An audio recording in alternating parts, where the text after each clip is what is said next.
Karibu katika channel ya kupendwa ya Henry Dawa. Kama ilivyo kawaida kuletea tips mbalimbali za kimaisha.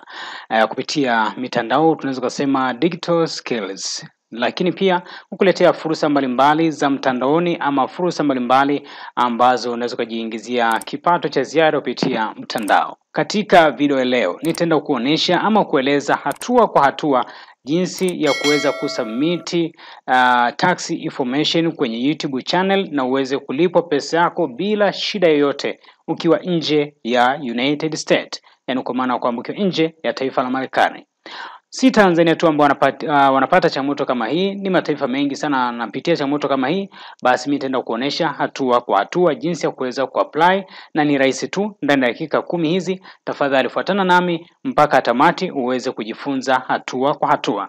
Kama unapendezwa na video zangu, naomba subscribe channel hii na kisha like na share kwa watu wengine ili tuendelee kuwa familia kubwa ambayo tunaweza kupeana tips mbalimbali za kimtandao.